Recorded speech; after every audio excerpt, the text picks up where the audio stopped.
usted comparte la idea de que las FARC se podían tomar el poder. Se lo pongo de esta manera. Yo me acuerdo de una portada de Semana, tal vez del año 97-98, donde le preguntaban si les parecía factible que para lograr la paz le entregaran unas zonas del país grandísimas, o sea, básicamente los llanos, a las FARC para que las administraran. Casi que una partición del país. Había gente en los años 90 pensando seriamente que la manera de solucionar el problema de las guerrillas, o de las FARC en particular, era partiendo el país. Una cosa como si fuera Corea del Norte y del Sur. Luis Guillermo Vélez ha sido secretario general de la presidencia, superintendente de sociedades y en los 90 fue viceministro de defensa. ¿Cuál es la teoría de conspiración que explica la Constitución del 91? Los 90 son otra de estas épocas de crecimiento económico. Esta Constitución lo que hace es que cambia completamente la cosmovisión colombiana y la economía se transforma completamente, se abre y viene algo supremamente importante, y es que viene un... Usted creció en casa de político, no sé si en casa política, si es lo mismo. Buena distinción. En mi caso eran las dos cosas. Ya. Era casa de político y casa política. Mi papá no venía de casa política precisamente. Mi papá era uno de esos antioqueños que llegó a Bogotá en los años 60 a estudiar. Él Ajá. había estudiado en el Colegio San Ignacio en Medellín y quería estudiar Derecho, y los jesuitas lo mandaron o le sugirieron que se fuera para Bogotá a estudiar Derecho. ¿A la Javeriana? A la Javeriana. Él era el menor, casi el menor de 14 hermanos, que ninguno fue profesional, sino hasta él y su hermano menor. Porque venían como de estas generaciones antioqueñas de familias grandes, donde básicamente la gente... La mitad cura y la mitad monjas. Sí, claro, exactamente. Había unos que inclusive unos intentaron ser curas, ninguno acabó de cura, pero... y básicamente empresarios. Se dedicaron a ganarse la vida. Las mujeres se casaron y los hombres pues a buscar su vida. Mi papá sí llegó acá en los años 60 y le tocó una coyuntura muy interesante. Era la época del cura Gabriel Giraldo, el padre Giraldo, que era, digamos, muy icónico y que formó una generación completa de nuevos, de lo que vendría a ser la tecnocracia del Frente Nacional, Ah, wow. como una prototecnocracia que fue entrando al gobierno en muchos de ellos exalumnos de la Javeriana, que fue entrando al gobierno, a la vida pública, a finales de los años 60, mediados de los 60 en adelante, hasta los 70. Ellos tenían inclusive un grupo que no sé si todavía existe, que se llamaba Javerianos 60, y ahí formaba parte, por ejemplo, Hugo Palacios Mejía, Luis Carlos Galán, Rodrigo Lloreda, Fernando Londoño Hoyos. O sea, era un grupo de personas Ay, qué que habían interesante. estado en esa, que formaban parte como de esa camada de la Universidad Javeriana, muchos pupilos del padre Giraldo, que acabaron siendo personas importantes en la vida pública. Yo no tenía claro ese foco de la tecnocracia. Sí, esto no es tecnocracia económica propiamente, aunque ellos Sí, se graduaban de abogados y economistas sí, por alguna magia que hacían ahí en sí. la universidad.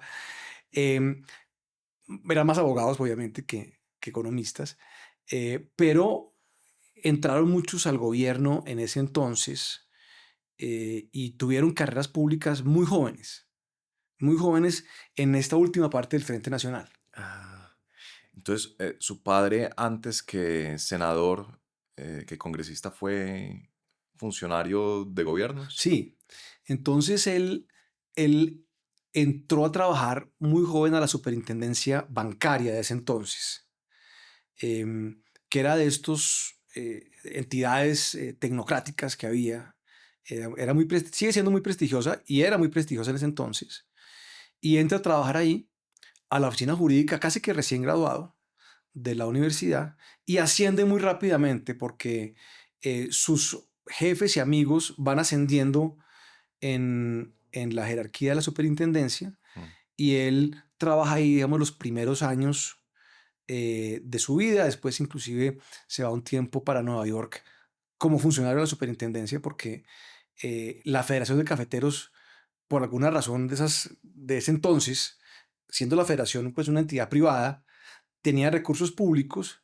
Entonces las entidades públicas, la Contraloría y la Superintendencia, mandaban funcionarios para supervisar el funcionamiento de la federación Ah, en el exterior. ya. Cosas Entonces, muy de esa época. Entonces él acabó allá, ya. En Nueva viviendo York. en Nueva York, años 60, donde nací yo. Yo nací en Nueva York Ya. cuando mi padre estaba trabajando allá en ese entonces. Eso de que la federación tenía una suite en el Waldorf Astoria o en algún otro hotel así Bueno, de lujo, mi ¿es papá verdad? no vivía en la suite del Waldorf Astoria, eso sí lo puedo Que no, asegurar, no pero nació ahí. tampoco ni nací yo ni nada. Mi papá era un funcionario, yo creo de tercer o cuarto nivel, digamos, de toda esa operación de la federación allá en Nueva York. Em, pero la federación era una cosa muy importante, era absolutamente Sí, eh, central para las finanzas públicas colombianas y tenía esta característica como público-privada. em, digamos, muy, muy importante. Entonces él está ahí un tiempo y después vuelve a Colombia y ya estamos en el gobierno de Pastrana.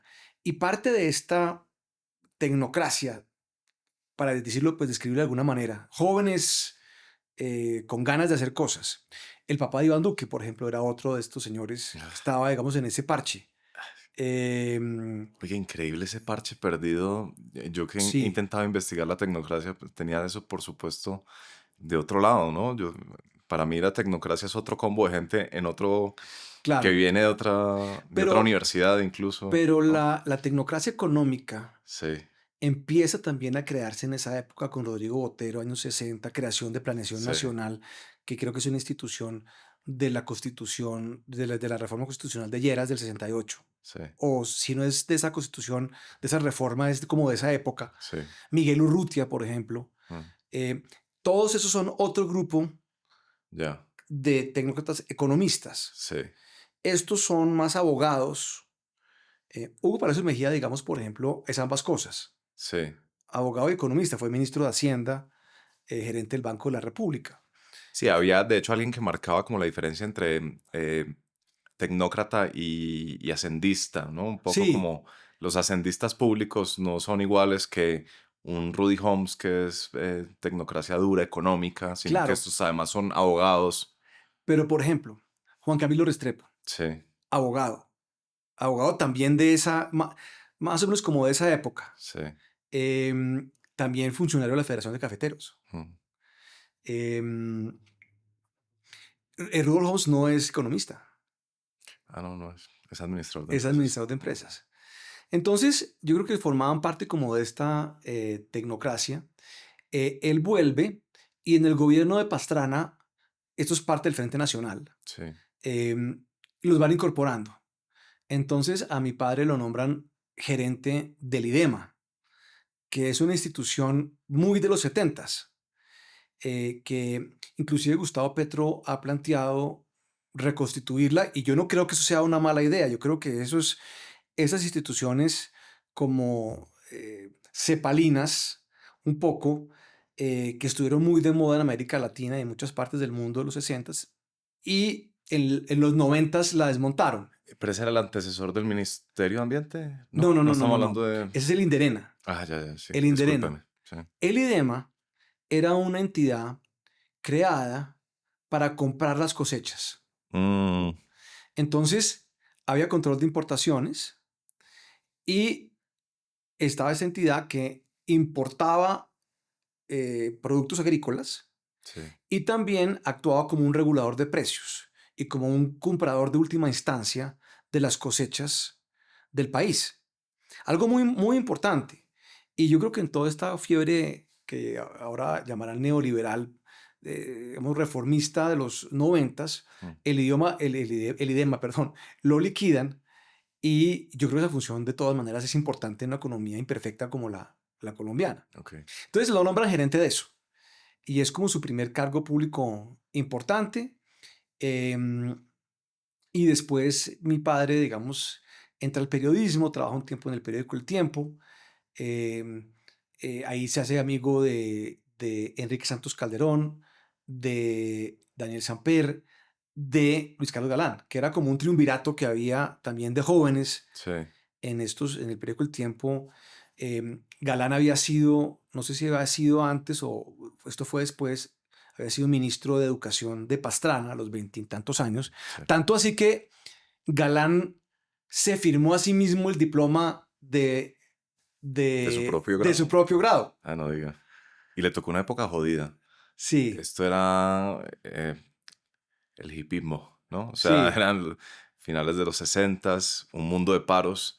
claro, Cuando uno lee sobre esa época, pues este tipo se la pasó metido en universidades intentando negociar claro. paros universitarios. Y la juventud como de alguna manera se bifurcó, Ok, porque había unos jóvenes, deben tener 25, no tienen más de 30 años definitivamente en ese momento, que entran a las instituciones gubernamentales y entran como al establecimiento, mm, que son muchos de los que acabamos de describir.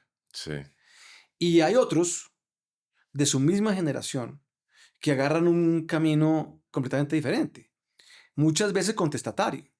sí, Es el caso, por ejemplo, en ese momento de Enrique Santos Calderón, que decide que se va a ir con el tema de izquierda y se vuelve un líder importante del movimiento de izquierda, funda la revista Alternativa con Antonio Caballero, eso más contracultura, para ponerlo de alguna manera, algunos de ellos se meten en la cultura imperante del momento, sí, mi padre es uno de ellos, en el establecimiento, se vuelven pues unos ñoños del establecimiento, por decirlo de una manera contemporánea, sí. y otros se meten en la contracultura. Y esas dos facciones se vienen a encontrar nuevamente en los 80s, cuando todo este idealismo setentero se diluye, Ok, se diluye. Entonces ya todos se vuelven como parte del establecimiento ya post-Frente Nacional. Es una lectura que yo le doy como a esa época. sí, sí, sí. Su padre entonces entra, trabaja un rato con el tiempo. Sí, em, Luego es su ingreso a, digamos, a la rama legislativa o... sí. ¿Y qué pasa? Digamos, y me gusta contar la historia de mi papá mm, porque creo que es bastante simbólica de una época que sé que estás ahora trabajando mucho, que es Sí, los 70s, 80s. sí, Em, entonces, él trabaja un tiempo en prensa, y en los finales de los 70s conoce a un político ascendiente, antioqueño, que va a ser muy importante después, que se llama William Jaramillo Gómez. William Jaramillo Gómez es importante porque hasta finales de los 70s, la estructura partidista del Frente Nacional era férrea, era sólida. Entonces, el Partido Liberal, por ejemplo, tenía presencia pues, en todo el país, era un partido mayoritario, mm, y había unos caciques liberales en cada departamento del país que tenían un poder hegemónico sobre la política regional. Y ese político que mandaba en determinada zona, por ejemplo, el Plumón Vélez en lo que fue el eje cafetero o en Risaralda, por ejemplo. Em, el caso antioqueño era Bernardo Guerra Serna, quien era el cacique liberal. sí, Y entonces era el que actuaba como interlocutor entre la región y el gobierno nacional, y a través de él era que se designaban pues los funcionarios del ejecutivo local, el gobernador, los alcaldes y toda la cosa, en conjunción con el otro cacique del otro partido, el cacique conservador. Pero eran realmente muy sólidos sí, esos bloques. El joven ascendente, el joven, como dirían los americanos, up and comer, sí, del movimiento Bernardo Guerra Serna, era el joven Álvaro Uribe Vélez. Formaba parte de ese movimiento. Y William Jaramillo se plantea a sí mismo como una disidencia de Bernardo Guerra Serna, año 78. Y ahí es cuando empiezan a ver las primeras fracturas políticas importantes en el sistema político colombiano, finales de los 70, y empiezan a aparecer disidencias de esos caciques importantes departamentales. ¿Y a qué se le atribuye No, yo ese? creo que el sistema estaba desgastado. Yo creo que el sistema ya estaba desgastado. Este fue el modus operandi del Frente Nacional. En Exactamente. términos de ya la relación entre el Ejecutivo Central y, digamos, las Y las regiones. regiones, Ya, correcto. Unos interlocutores hiperpoderosos sí, en las regiones, muy claramente identificados, sí, los caciques políticos poderosos. Nada pasaba sin que ellos movieran sí. algo. Eran los interlocutores con el gobierno central. Bueno, y de hecho es que todo pasaba por el gobierno, ¿no? O sea, uno Claro, nombraba a el, todo el mundo, el, hasta el portero, pues, el como decían. presidente, o sea, nombraba hasta el portero Sí, pues, de la oficina más pequeña de cualquier municipio de Colombia. sí, Es en esencia, sí, porque nombraba al gobernador y el gobernador los alcaldes, y entonces pues había, digamos, una presencia muy grande sí. y un poder muy grande. Pero entonces eso se empieza a fracturar ya hacia finales de los 70. Y William Jaramillo Gómez es la primera disidencia importante que hay. Y mi papá empieza a hacer política con él, con William Jaramillo. Un poco una política más moderna que la clientelista típica del Frente Nacional, porque cuando se acaba el tema ideológico Sí, con el Frente Nacional, pues que es parte de su propósito, despolitizar al país, la actividad política se sustituye básicamente por un tema clientelar. Entonces es básicamente llevar plata del gobierno central a la región y mm, nombrar gente. En eso se vuelve la política del Frente Nacional ya, y se anquilosa. sí, Y a esto tiene uno, obviamente, toda esta cosa periférica que está ocurriendo de la izquierda, los movimientos de izquierda, los movimientos sociales de los años 70, un poco también el tema de las guerrillas, pero un sistema político que se había realmente fosilizado en cierta medida. Entonces surgen disidencias y van surgiendo disidencias en los diferentes departamentos. Y la de Antioquia es la de William Jaramillo Gómez, en la cual mi papá hace parte. Y son elegidos los dos al Senado, o mejor dicho, es elegido William Jaramillo al Senado y mi papá suplente. Las circunscripciones eran personales con un suplente, no es como hoy en día que no hay suplentes. sí, En ese momento se elegía un senador y tenía un suplente. El senador podía inclusive ser parte del Ejecutivo, o sea, y pasaba con frecuencia que un senador importante lo elegían y entraba al gabinete. O sea, lo nombraba ministro o lo nombraba embajador en alguna parte o en cualquier sitio y entraba el suplente y actuaba. Entonces eran como unos tándems que existían. En este caso, William Jaramillo es elegido en el 78, primera disidencia, casi no lo eligen, pero logran su mayoría muy pequeña, pero, pero la logran. Y William Jaramillo lo nombran embajador, perdón, cónsul en Nueva York. ah, Y él se va para allá. Él era soltero en ese momento, William Jaramillo. Entonces se va para allá y mi papá actúa por primera vez en el Senado. Eso le encantaba a él, le parecía lo máximo, le parecía la cosa más interesante. y usted de pronto sabe eh, o puede especular sobre esto, pero ¿usted cree que tenían la certeza de que igual los iban a nombrar y en cierto sentido se sabía, oiga, vaya conmigo de suplente que a mí me van a nombrar? Sí, sí, sí. Ya ese Sí, era un poco ellos el... más o menos sabían eso, Ya, porque era una política bastante controlada. sí, Y el presidente era tremendamente poderoso. Sigue siendo, aquí la gente dice, no, es que el Ejecutivo colombiano es un Ejecutivo imperial. Ya no lo es, claramente. sí, ¿no? Eso le iba a decir, usted con sus preocupaciones por el Estado de Derecho, cuando ve esa Sí, historia, eso podría haber salido muy mal, ¿no? O sea, imagínese pues esas capacidades hoy en día. claro, porque eran las capacidades que venían diseñadas de la Constitución del 86, Mm, em, que se habían venido menguando con el transcurso del siglo XX, pero que ya para o sea, que de todos modos en los años 70 eran facultades tremendas. No solamente porque nombraba, sino también nombraba la Junta Monetaria, que es el equivalente al Banco de la República hoy en día, tenía una inherencia muy grande sobre el tema del nombramiento de los jueces. No, eran independientes, pero los jueces, digamos, había jueces liberales y jueces conservadores, y se nombraban también con paridad. Eso se le olvida a la gente. sí, O sea, el Frente Nacional establece la alternancia, O sea, un gobierno liberal, uno conservador, son 4 gobiernos del Frente Nacional, 2 y 2. Y la paridad. Todos los cargos públicos de Colombia se van a repartir por mitades. Y Mm, los cargos públicos son todos. mm. Y los jueces también. Ya no sé los jueces. Entonces, eso era otro mundo. ¿Qué limitaba al Ejecutivo? Yo creo que, bueno, ¿qué limitaba al Ejecutivo? El tema fiscal, por ejemplo. El país era un país muchísimo más pobre, las fuentes fiscales Ya, eran muchísimo menores. sí, Bueno, las facultades del Ejecutivo en materia, por ejemplo, de estado de sitio y de orden público eran totales. O sea, de hecho, la izquierda siempre resalta un tema que digamos, tiene algo de razón en lo que lo mencionan, es que el Frente Nacional gobernó o sea, los presidentes del Frente Nacional y los posteriores gobernaron en estado de sitio mucho tiempo.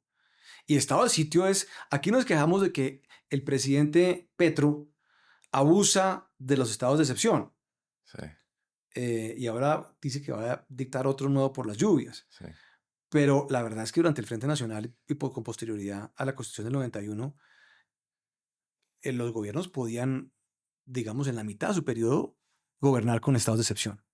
Entonces, el presidente tenía muchísimo poder, Sí. un poder realmente muy grande en todos los sentidos. Había algo en lo que uno podría llamar la costumbre política que sirviera, ¿usted cree, para restringir la arbitrariedad del Ejecutivo, siendo tan poderoso en esa época? Bueno, el tema fiscal, como decíamos. Sí, sí, sí. Yo creo que el país era pobre, no tenía fuentes de ingreso, o sea, fuentes de divisas. Em, las fuentes de divisas estaban limitadas básicamente a lo que el café podía producir. Por eso la federación era tan importante, porque era la que manejaba los dólares.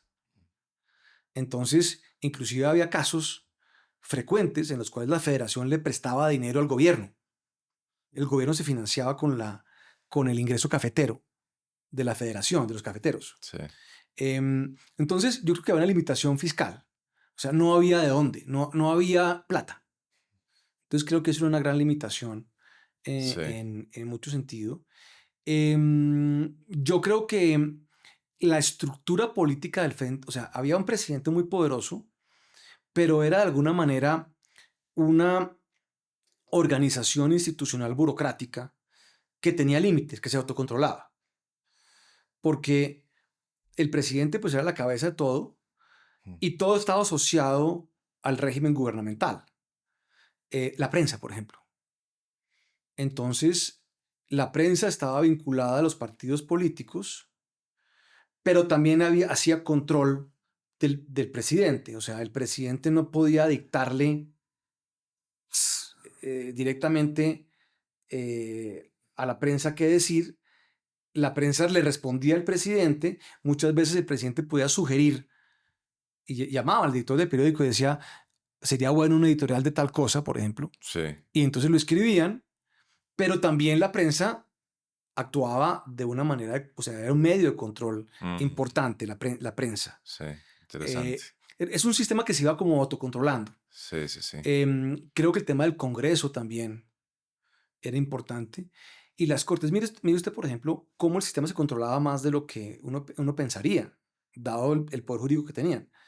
El presidente Turbay, que es el equivalente colombiano en Manzanilla a lo que era Lyndon Johnson en Estados Unidos. No sé si claro. conoces un poco ese Sí, caso, que era un líder parlamentario que tenía el Congreso controlado. Turbay también, porque tenía una historia hasta muy parecida, digamos, de ascenso político. mm, Y el presidente Turbay hace aprobar una reforma constitucional muy importante, muy profunda, que creaba por primera vez la fiscalía, una fiscalía, y la corte se la tumba. sí, Una corte nombrada prácticamente por él. O, bueno, no nombrada por él, pero digamos donde él tenía y el partido tenía mucha inherencia. Entonces sí había unos controles importantes. mm, Em, la relación con Estados Unidos era muy clave, muy crítica. Los embajadores de Estados Unidos eran embajadores que tenían... Yo no caería en la caricatura de la gente de izquierda que dicen que eran virreyes. Pues no eran eso, sí, pero sí eran personas que tenían una presencia muy importante y los presidentes colombianos le copiaban mucho mm, estaban muy alineados con la política de los Estados Unidos. Y esa alineación con Estados Unidos venía a lo menos desde los años 30, desde el gobierno de Alfonso López Pom, desde el gobierno inclusive de Olaya. Uno podría decir que ahí es cuando se alinean con Estados Unidos de una manera muy clara los gobiernos colombianos. Sí. Usted sabe que una de las cosas que encuentra Tocqueville en Estados Unidos cuando va pues, a hacer su investigación que termina con Democracia en América, que se pregunta es, oiga, esta gente con este invento de la democracia, ¿cómo no va a terminar una tiranía de las mayorías y qué la Sí. limita?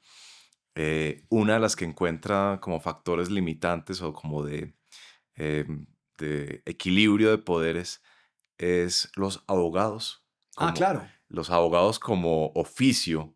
Él dice, claro. aquí tenemos un cuerpo social muy inclinado a preservar el status quo y además hay algo de honorabilidad en ejercer bien su Sí, oficio, entonces no van a estar tan dados a simplemente seguir las directrices o de la sí, opinión o del ejecutivo. claro. Bolívar tiene un dicho muy famoso que yo lo voy a cambiar un poquito, Okay. pero que me parece que es muy descriptivo de esto. Decía, mire, la Gran Colombia, Venezuela es un cuartel, Sí. Quito es un convento, y decía que Bogotá era una universidad. Yo diría que Bogotá era una oficina de abogados. Y Bolívar se quejaba mucho, mucho, mucho, mucho Sí, de los letrados bogotanos, sí, que eran un estorbo en esto. sí, Y yo sí, creo que esa tradición legal colombiana, que además la demeritan mucho, pero creo que es muy importante, creo que los últimos 3 años, 4 años, pues ha quedado muy claro que es bien importante Yo, para ta- controlar los abusos de... yo también me quejaba Ah, muchísimo de los abogados sí, hasta hace 3 años. hasta ahora, Sí, sí. Y nos quejamos también de las cortes. Es que esas cortes no dejan hacer sí, sí, nada. Pues sí, menos mal están ahí las cortes, porque sí, em, entonces hay una tradición legal colombiana muy potente, hmm, muy metida en el ADN nacional. sí, Es una característica nacional. Este respeto, por lo menos fetichístico de la ley, sí. pero está ahí. Sí, Y eso es importante. es que me hizo pensar cuando me habló de la reforma que le tumbaron a Turbay.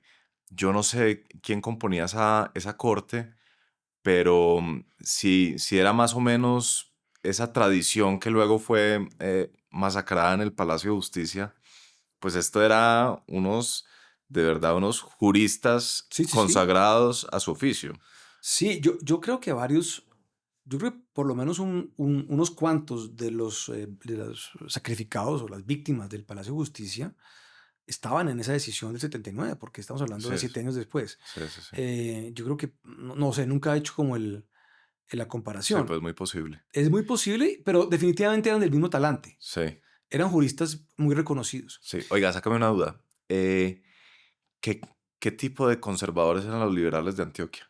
Eso es una excelente, esa es una excelente pregunta, porque Antioquia siempre ha sido, a ver, yo lo pongo de otra manera.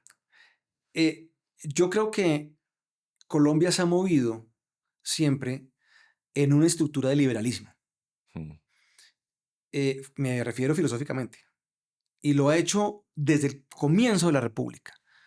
Todas las constituciones colombianas, sin excepción, sí, son constituciones liberales. ok. Y me refiero estructuralmente, ideológicamente liberales. Y en ese liberalismo uno puede tener liberales progresistas y puede tener liberales conservadores. Mm, Los conservadores colombianos, en su gran mayoría, han sido conservadores liberales. ok. Pongo un ejemplo, los Ospina. O sea, Pedronel Ospina, Mariano Ospina, conservadores, presidentes conservadores, pero tremendamente modernizadores cuando fueron presidentes. O sea, ambos presidieron dos de los momentos de progreso más importantes de Colombia en los últimos 130 años. Los años 20 Pedronel, Mm, los años 50, pues, finales de los 40, 50, Mariano. Entonces, los conservadores antioqueños son conservadores liberales.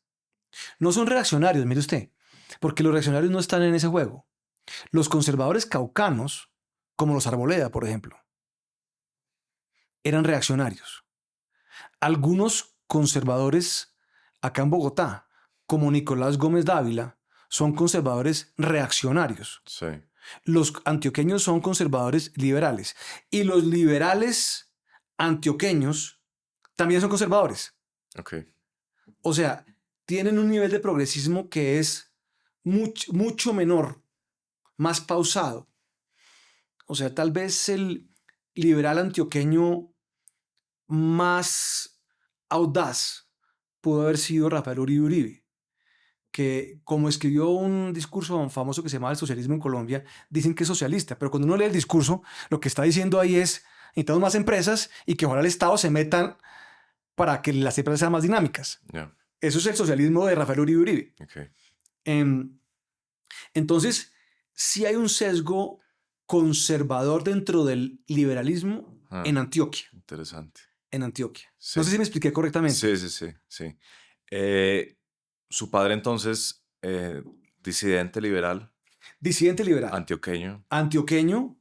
Yo creo que de esa rama un poco más progresista, siempre eran como muy pro empresa, pero tenían ese aspecto social. De hecho, el movimiento que ellos crean se llama el liberalismo social en Antioquia. Sí. Los eligen. William Jaramillo se va para Nueva York. Mi papá queda de senador. Aquí estamos año 78, 79 se va William Jaramillo para Nueva York. Mi padre queda allí. Vuelve William Jaramillo y mi papá se va de embajador. Y pasa los años 80 en cargos diplomáticos en el exterior, en Noruega y en El Salvador. Y cuando él se pensaba de volver después, mediados de los 80, cuando eligen a Belisario. Pero compañeros suyos de su generación, de esta generación que habíamos mencionado, tecnopolítica, sí. entran al gobierno con Belisario, notablemente Rodrigo Lloreda. Y el gobierno de Belisario es un gobierno muy, muy interesante, porque el gobierno de Belisario invierte esta caracterización política que hemos hecho de los antioqueños. Porque el gobierno de Belisario empieza su vida como un conservador laureanista. Sí. Y acaba como un conservador socialista, prácticamente. Porque se mete en un tema anti-Estados Unidos, distante de Estados Unidos. Se mete en los temas centroamericanos de la paz. Inicia un proceso de paz aquí muy ambicioso, muy ingenuo, que acaba fracasando de una manera dramática en el Palacio de Justicia precisamente, y un poco tiempo después, con una gran ingenuidad, y se monta un poco en esto. Mi papá juega un papel muy marginal, pero juega un papel en todo esto porque el amigo suyo de la universidad lo había nombrado canciller, que era Rodrigo Lloreda, y le pide que vaya a El Salvador porque Colombia tiene su primera, digamos, aventura internacionalista con el proceso de paz en Centroamérica, y forma parte de lo que se llamó el Grupo de Contadora. Eso lo lideraba por Venezuela realmente, que ha jugado siempre un papel mucho más dinámico internacional que Colombia. Entonces Venezuela monta el Grupo de Contadora, Colombia se suma Panamá, creo que es la Panamá de Torrijos todavía en ese momento, Costa Rica, y es un grupo que busca hacer procesos de paz en Centroamérica, notablemente en El Salvador, y a él lo nombran embajador en El Salvador, un poco con ese propósito. Yeah. Y él está ahí y trabaja ahí en eso. Eso es exitoso. ¿Usted se va para El Salvador, no? Yo me voy para El Salvador, pequeño, en mitad de la guerra civil salvadoreña. Wow. Muy impresionante eso. Pues uno vivía como un poco aislado de lo que iba pasando. El Salvador es un país muy pequeñito. O sea, El Salvador es del tamaño del departamento del Valle del Cauca. Inclusive creo que es menor. Por eso cuando hablan hoy en día de que en El Salvador hicieron esto y lo otro, uno dice, mírenlo con mucho cuidado porque El Salvador, sí, pues es un paisito. Sí. De 4 millones de habitantes o 5 con 21.000 kilómetros cuadrados. Sí. y no un país de 60, 50 y pico millones de habitantes como Colombia, Sí, hasta de, Bogotá es más poblado. hasta Cundinamarca. Entonces, pues yo creo que recetas salvadoreñas para acá me parece que hay que tener mucho cuidado. Sí, Em, y está ahí, em, se acaba el gobierno de Belisario, que acaba en tragedia, sí, como ya sabemos. Todo ese proceso de paz de Belisario sale no mal, sale requete mal. El país es un país mucho más violento. El país es un país mucho más deshilachado en todos los aspectos.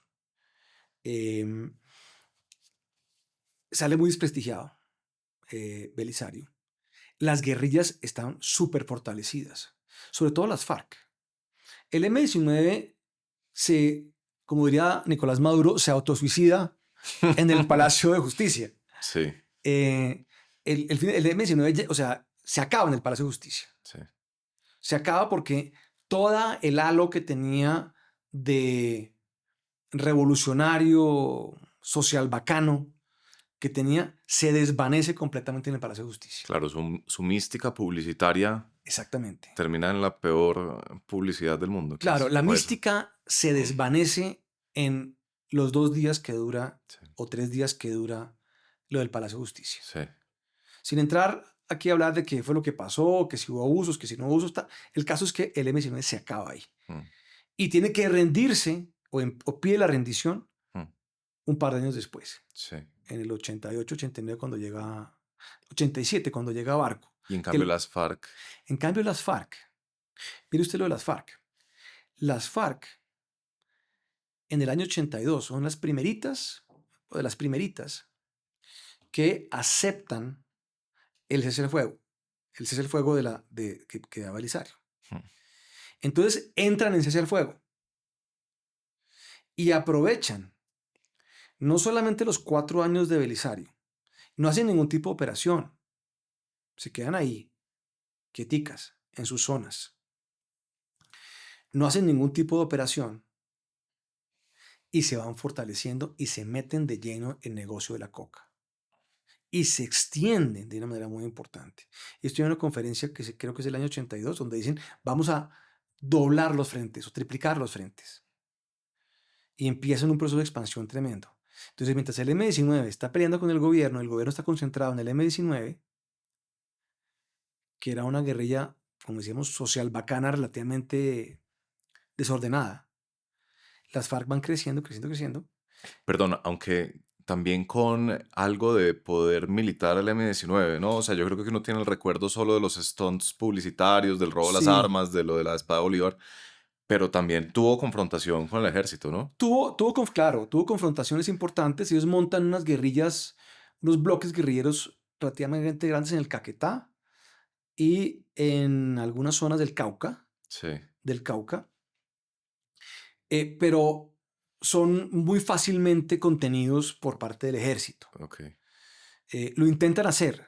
Ellos tenían como ese dilema entre urbano y rural, ¿no? Claro, exactamente. Ellos estaban buscando como el camino. Sí, Em, Se les había muerto Bateman en el 82, 83 más o menos, sí. y eso los había dejado un poco acéfalos. Y las fuerzas militares fueron decapitando a la dirigencia del M-19. Mm, Entonces, la guerrilla como que no tenía ya mucha, em, mucho norte. Las FARC, en cambio, crecen de una manera muy importante en ese proceso de paz. Y el cese al fuego se acaba levantando en el gobierno de Virgilio Barco. O sea, ellos aprovechan casi 6 años de cese al fuego para volverse lo que se volvieron, sí, las FARC. Entonces, digamos que estamos ya en la Colombia de los 80s, que es una Colombia en donde el sistema político estaba totalmente desgastado. El Frente Nacional se había acabado jurídicamente en el 74, ujú, pero emocionalmente, o sea, seguía funcionando. Los gobiernos llegaban, intentaban buscar una paridad. No era, digamos, si había 12 ministros, no eran 6 y 6, sino eran 4 y 8. Pero más o menos buscaban tener mm, ese tema ahí como de una unidad nacional. todos los gobiernos. Había unas disidencias y tal, pero seguían como eso. El sistema político muy anquilosado. Estos caciques muy poderosos todavía. Y cuando llega Barco, Barco intenta, también con cierta ingenuidad, me parece a mí. Yo sé que aquí en este podcast han estado todos los grandes hombres del barquismo acá hablando, que me parece más maravilloso. Incluyéndome. Incluyéndote, claro. Veo aquí claro. El presidente Barco, yo creo que el presidente Barco se había dado cuenta. Voy a hacer unos comentarios un poco críticos, pero críticos a lo bien, digamos, Sí, sí, sí. porque soy admirador del presidente Barco y la gente que trabajó con él. Y creo que es fundamental para lo que viene después. Pero yo intentando entender qué es lo que pasa.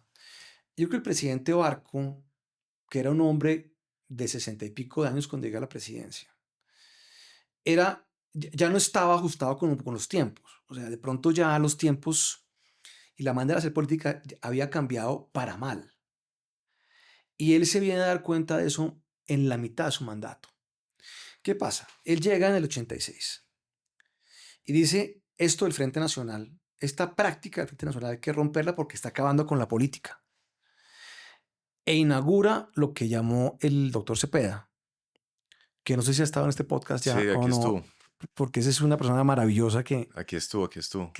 Entonces él dice, él y un grupo de intelectuales que rodeaba al presidente Barco, Sí, dicen, hay que instalar el esquema gobierno-oposición, sí.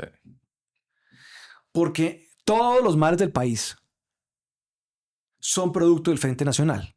Ujú. Eso lo aprendí yo en la universidad. Cuando yo entro a la universidad, en agosto del año 86, tomo mi primera clase de ciencia política. Yo estudié Derecho, pero había una clase de ciencia política con el profesor Mario Latorre, que era uno de sus intelectuales, barquistas. Él se muere Claro. poco tiempo después. Dicen, todo lo malo es el Frente Nacional. ¿Esa era la tesis de la Torre?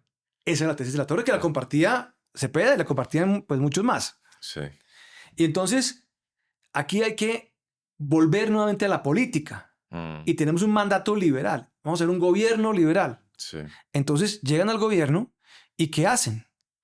Nombran a todos los caciques políticos en el gobierno. ok, Entonces nombran a Bernardo Guerra Serna gobernador de Antioquia, nombran a William Jaramillo Gómez alcalde de Medellín, nombran a José Name ministro de Trabajo, sí, y así uno puede agarrar Eduardo Mestre, lo nombra no sé qué, en fin, los van nombrando, o sea, agarran el listado de parlamentarios y los van nombrando en el Ejecutivo, como si fuera un gobierno parlamentario, ok. básicamente. ¿Con qué intención? Yo creo que con la intención de instalar este gobierno oposición, Sí, estamos en el gobierno y ustedes, conservadores, son la oposición. sí.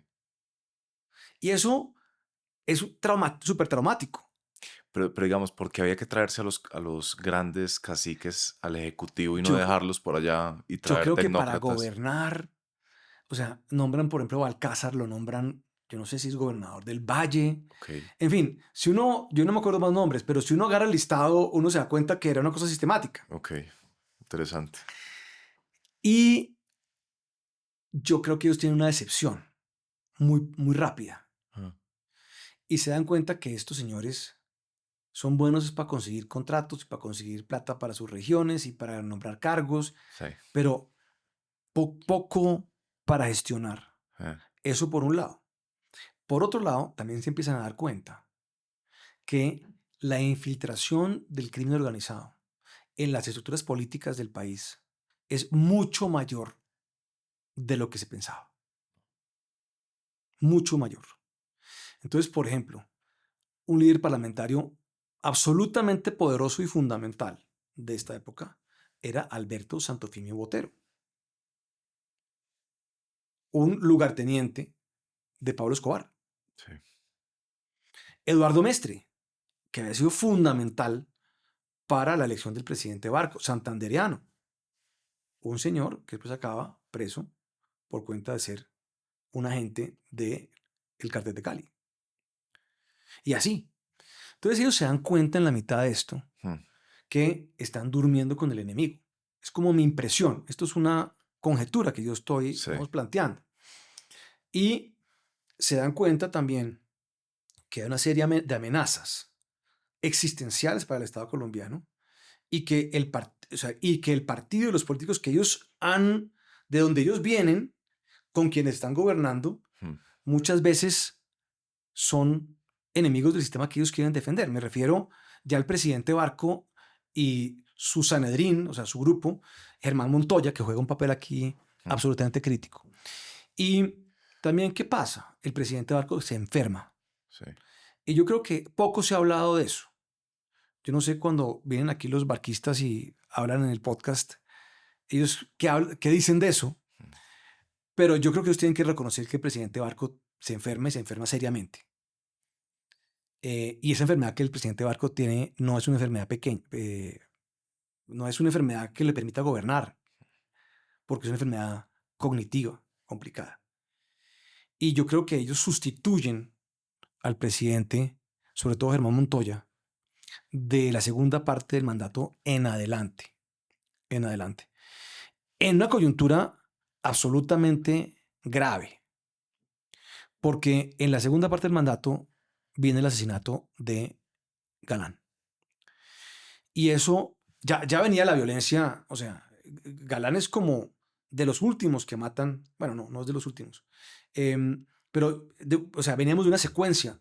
Lo de Lara Bonilla había sido en el 84. Y después, cuando empieza el gobierno Barco a apretar a los narcotraficantes, empiezan otra vez los asesinatos. Y yo creo que ellos y Estados Unidos, en un plan muy importante de ayudar, pero también o sea, de colaborar, pero también de exigir resultados. Y Barco personalmente comprometido con ese combate. Entonces, yo creo que ahí importante, no para entrar nuevamente en hablar de lo que ya todos conocemos de la época de Pablo Escobar y tal. Yo creo que ese viraje que tienen ellos como mediados del gobierno Barco los lleva a pensar que es importante hacer una ruptura del sistema político completa, completa. Que hay que romper con un mazo el esquema político que viene, el esquema político bipartidista, básicamente. Y yo creo que lo piensan explícitamente. Ellos lo plantean porque lo fundamentan como en dos análisis que hacen. Uno, que es equivocado. El Frente Nacional ha generado la violencia guerrillera porque el Frente Nacional excluía la participación política. Ergo, la única manera de hacer política era con las armas, entonces pues toca romper el sistema que está cerrado. Pero además, este sistema que tenemos acá es un sistema de clientelistas, de una clase política recalcitrante, y ahora no solamente eso, sino que además están jugados y son parte del crimen organizado, los enemigos del Estado colombiano. Sí. Eso yo creo que lo piensan. La inteligencia que acompaña al presidente Barco, alguna gente en la prensa, en fin, un grupo importante, digamos, de la intelectualidad colombiana empieza a ver eso. Y después de la muerte de Galán, dicen, bueno, vamos a romper esto definitivamente. Presentan una reforma política, la presenta Carlos Lemos Simons, la hunden los parlamentarios pagados por la mafia.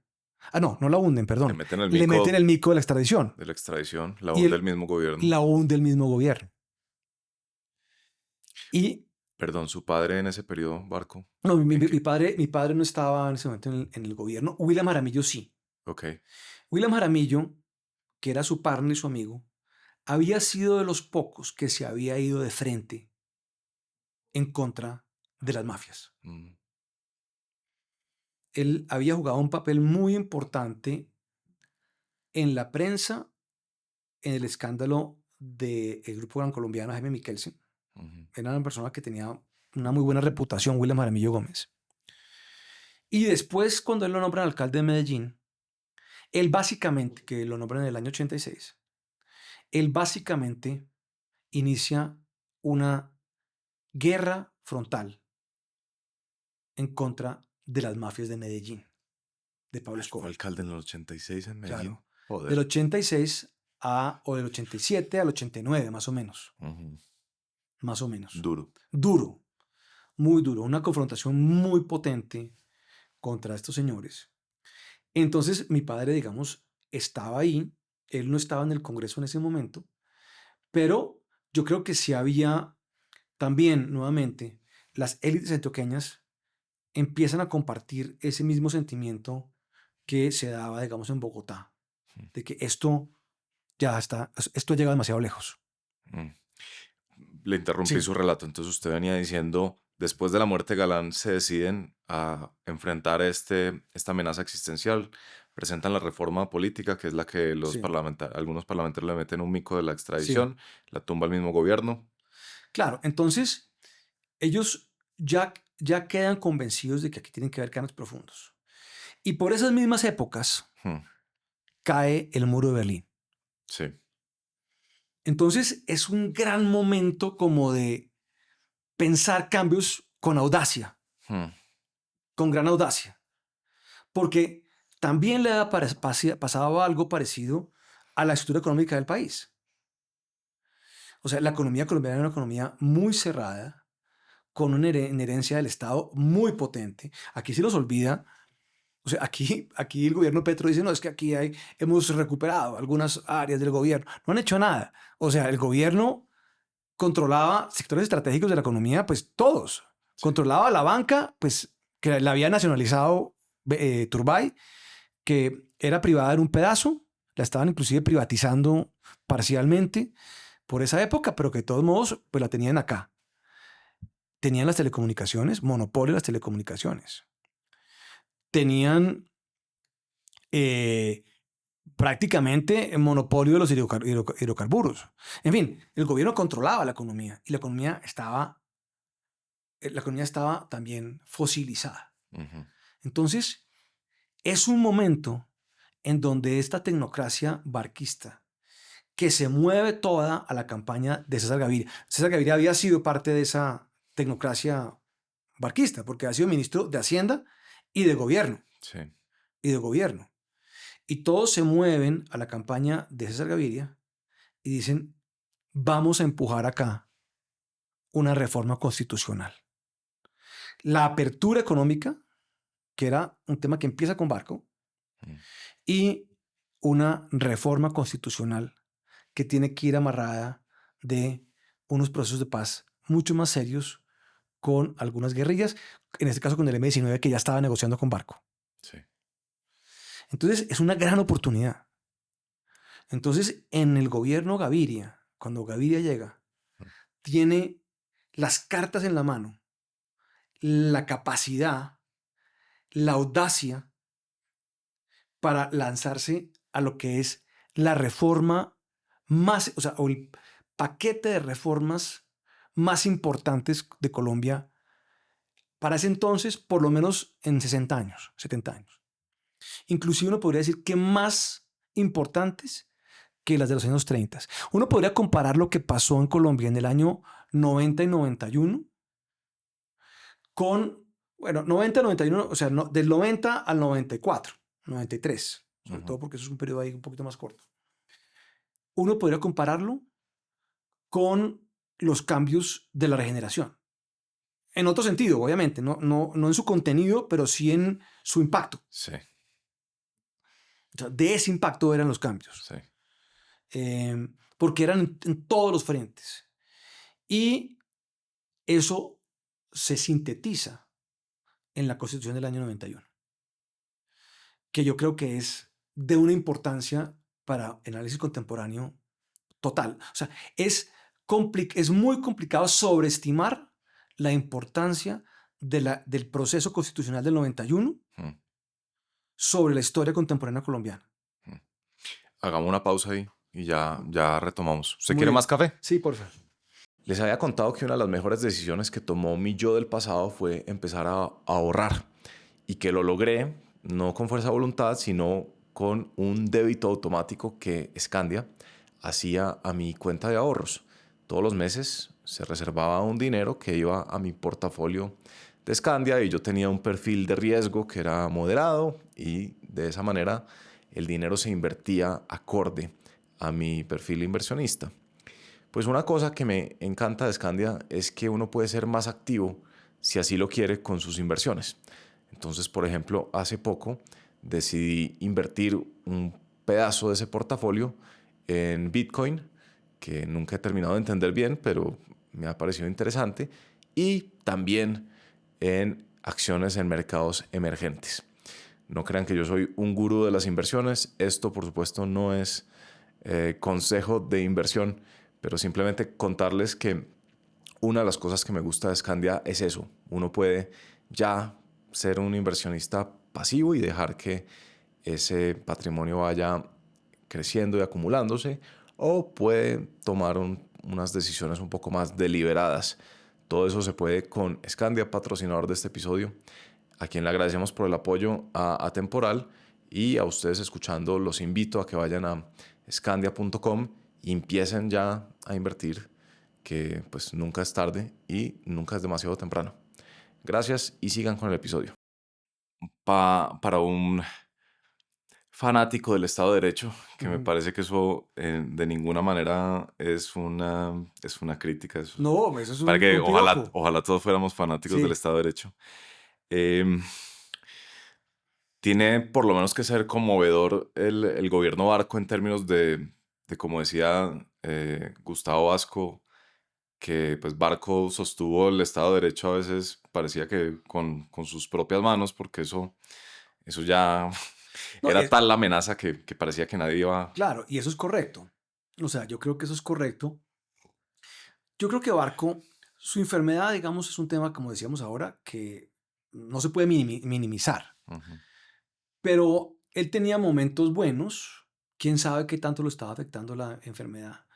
Claramente, Germán Montoya, que era el que estaba detrás, tenía las riendas del poder, Ujú. tenía la autonomía y tenía la claridad moral en todo esto compartido por el presidente. O sea, yo creo que tampoco hay que eh, dar la idea de que Barco ya estaba completamente incapacitado, porque pronto no lo estaba. Sí. Em, pero sí, así fue. O sea, desde la presidencia y del establecimiento colombiano, el establecimiento me refiero la prensa, la economía, los empresarios que jugaron un papel en esto muy importante. O sea, la estructura empresarial colombiana, Fabio Echeverry Correa, desde la ANDI, por ejemplo, jugaba un papel muy importante Mm. de apoyo institucional. Entonces, todo o sea, ellos rodearon al presidente. eh, una parte de la clase política, no toda, porque había una parte significativa comprometida con el ataque. Y se logra, bueno, y Estados Unidos, se logra esto y esto permea y la sociedad en general yo creo que estaba acompañando al gobierno en este esfuerzo. O sea, había un cierto consenso alrededor de contener la amenaza de las mafias. Uno cómo puede entender que, digamos, un congresista esté jugado con el crimen organizado.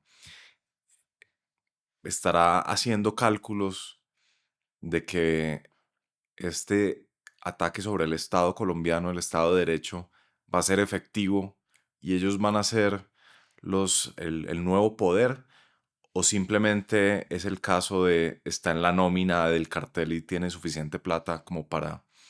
Sí, no sé, buena pregunta. O sea, ¿qué pasaba por la cabeza de Alberto Santofimio Botero? Es difícil de saber. Hmm. Yo creo que había un tema de plata, les debían pagar plata, me imagino yo. Un tema, Sí. digamos, de lucro personal. Había también un tema de poder, o sea, el poder de la mafia. O sea, Santofimio diciendo maten a este, maten a este. Ujú. Yo creo que lo veía como funcional a su proyecto político. Hmm. Eh, yo creo que era una mezcla de cosas y creo que debía ser diferente en diferentes casos. Pero creo que esta discusión alrededor del sistema político es importante porque cuando se instala la Constituyente del 91, su propósito principal es demoler el statu quo político. O sea, es demoler el bipartidismo. Es demoler Mm. el rezago del Frente Nacional. Y no uso la palabra demoler a la ligera.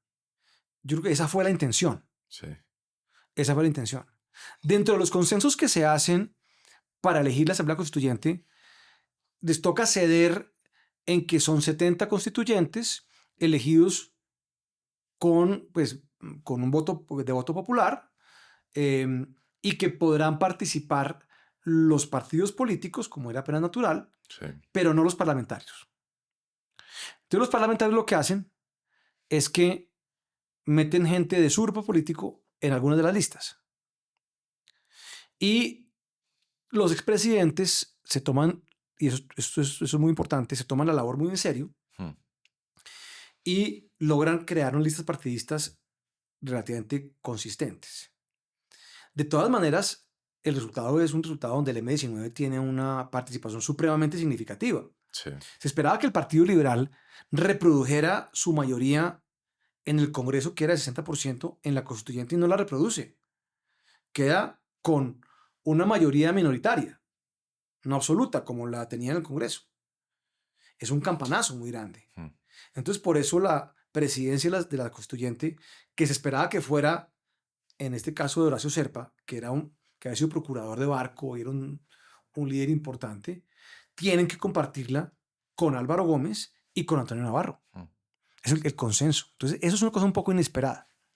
Pero lo que sale de esa, o sea, esa es la primera constituyente o el primer proceso constitucional o la primera constitución colombiana de consenso.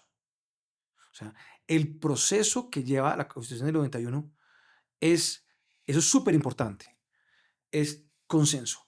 Ninguna otra constitución colombiana, ninguna otra, se había generado por consenso.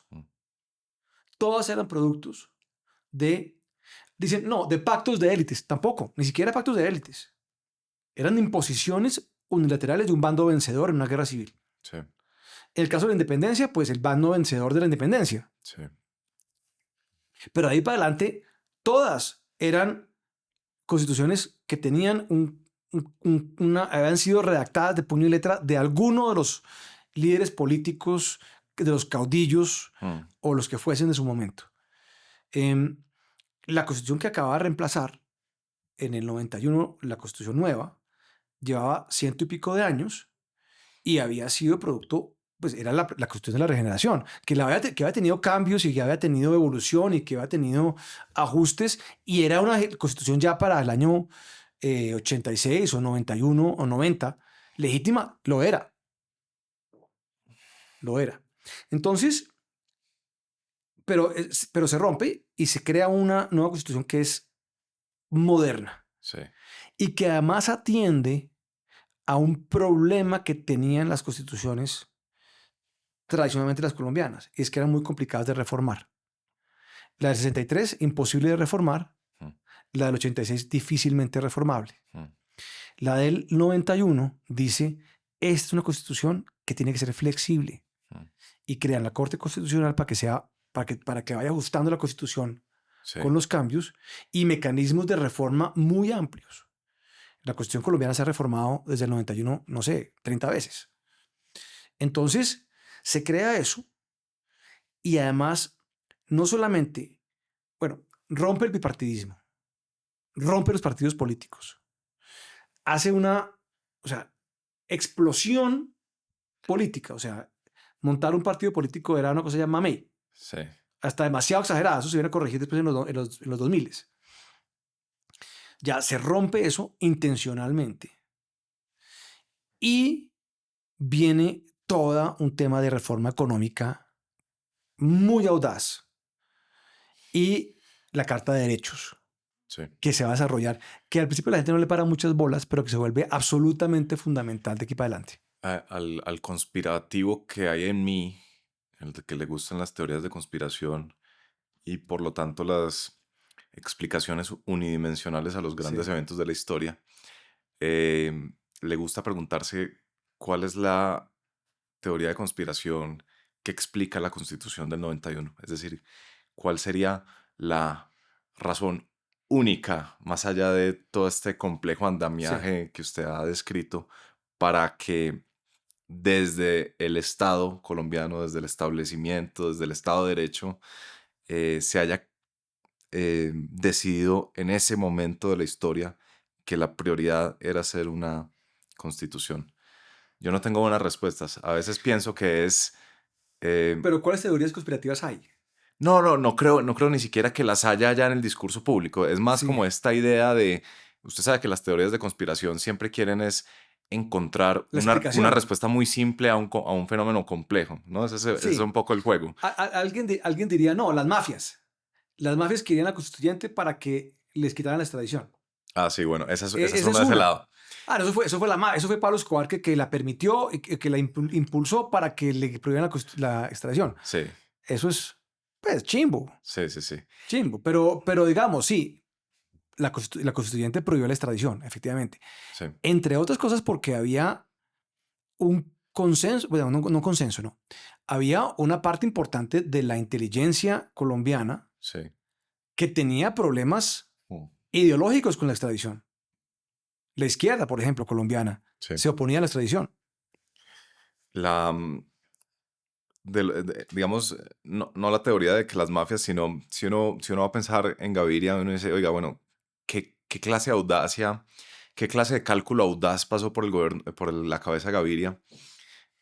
Pues yo una impresión que tengo de esta constituyente es que fue un cambio de frente anímico de una década que ya desde el Sí, 85 era solo pesimismo, ¿no? sí, Y esto hay que darle como un nuevo sí. ámbito, un nuevo ambiente a este país que efectivamente lo logró. Esa es como una de mis, pero obviamente no explica todo el fenómeno. Pero del otro lado siempre ha sido como la duda de como, oiga, éramos un Estado incapaz de someter a estos terroristas, a los narcos, a los Mm, paramilitares que ya estaban haciendo todas sí. estas masacres, a las guerrillas. Entonces, de pronto, en realidad, la Constitución era para dotar de dientes al Estado colombiano. Sí, también. eh, yo creo que, bueno, un elemento que se introduce en la Constitución del 91 es la fiscalía, Sí.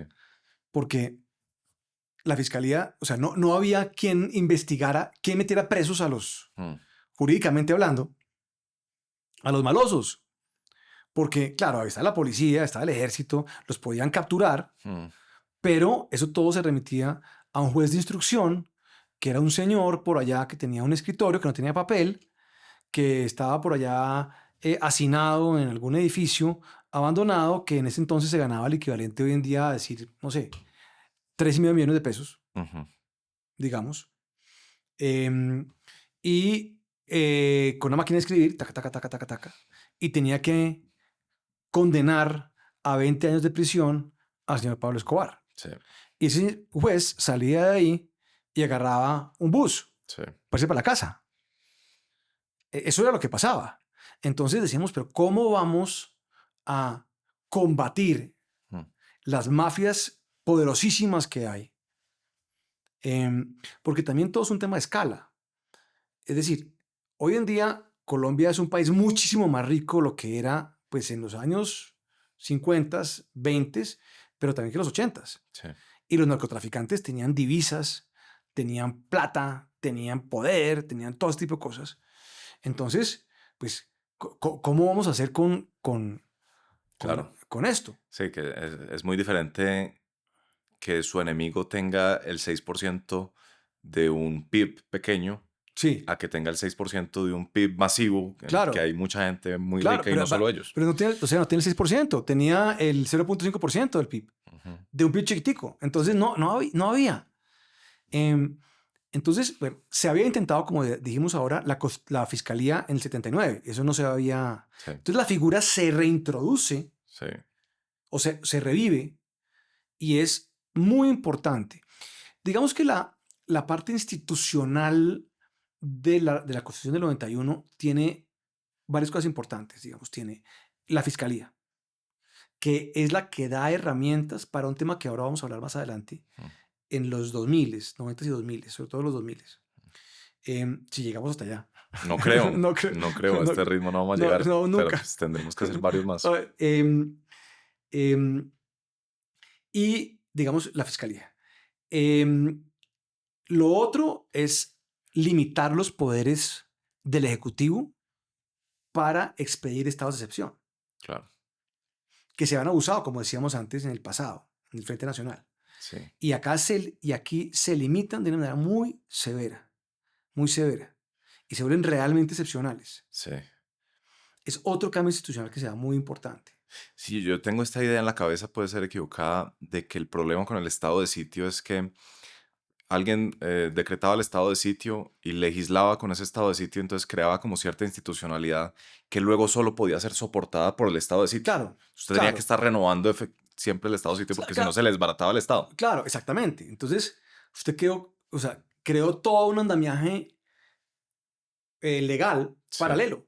sí, O sea, exacto. y entonces usted tenía que seguir en eso.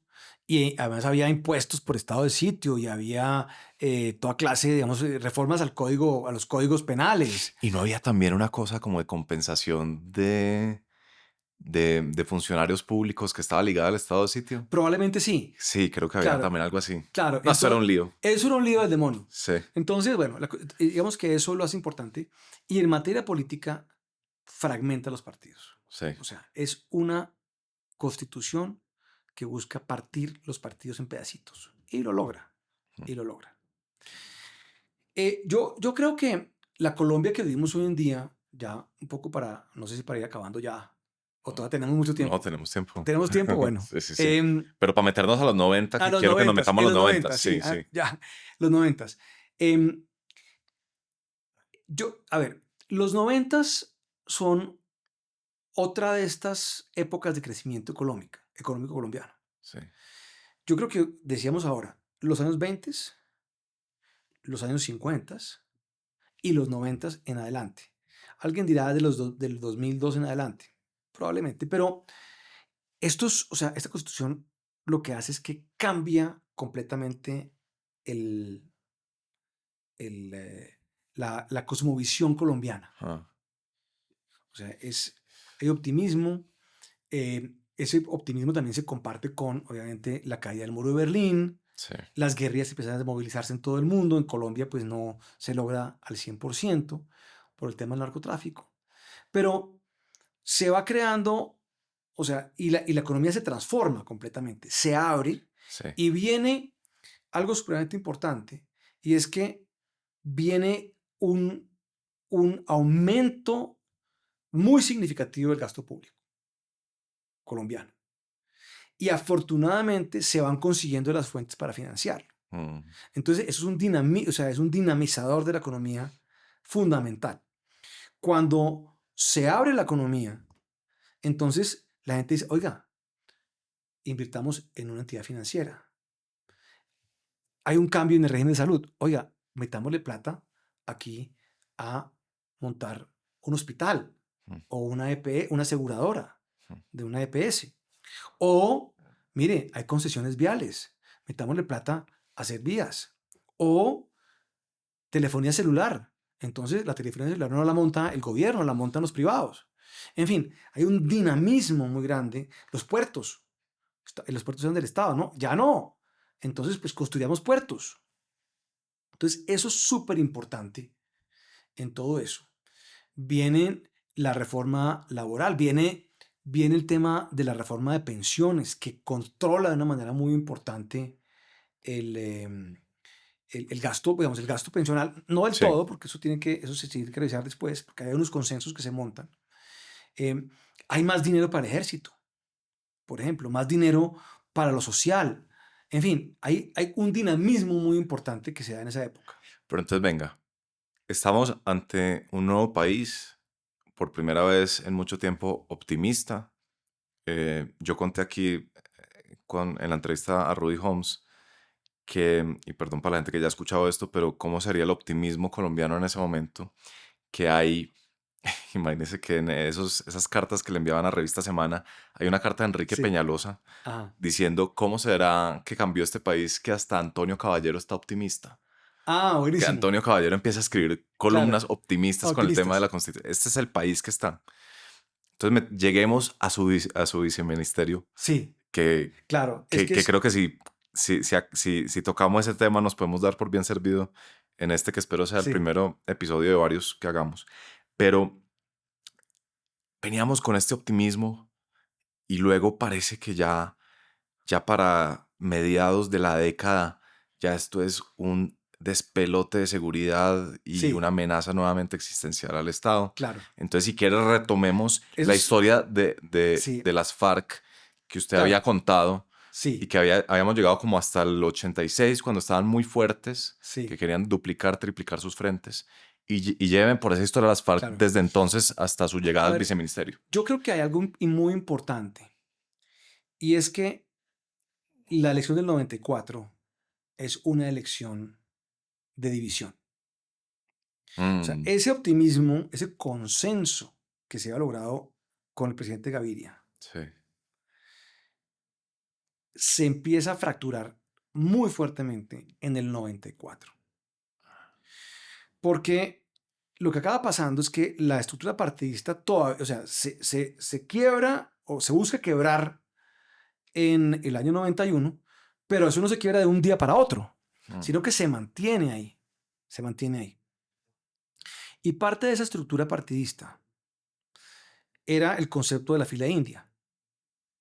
Entonces, el candidato del Partido Liberal tenía unas posibilidades supremamente, del Partido Liberal unificado, ujú. supremamente grandes de ser elegido presidente de Colombia.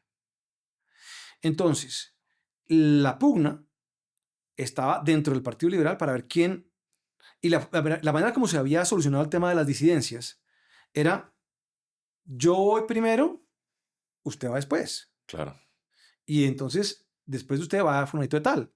Y hay una gente por allá que dentro de 16 años de pronto van a ser presidentes. Mm. Entonces, por ahora son, no sé, ministros o viceministros o lo que sea, y van a ser, entonces era una fila india.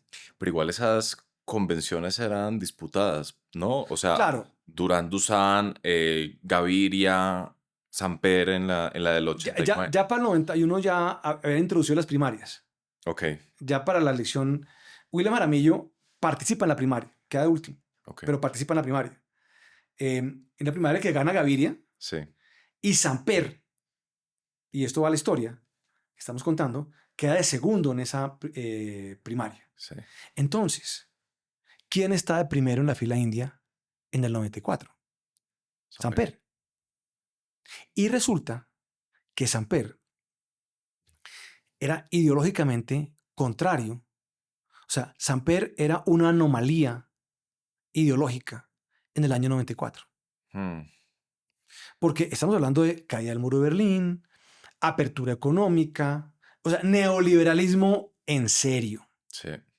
O sea, lo que llaman hoy en día o sea, reformas neoliberales, privatizaciones, APPs, todo esto. Estados Unidos hegemónico. Mm, Y Samper venía de, o sea, estaba más apegado al pensamiento socialdemócrata ochentero. O sea, él no estaba en esto. Entonces, viene un problema, un dilema mm, para el gobierno. Y es, el candidato único del Partido Liberal no es mío. O sea, no es de mi línea ideológica. Y no es de la línea ideológica de la mayoría del establecimiento en ese momento. Él es como, o sea, está de primero, pero él no es exactamente lo que queremos en este momento.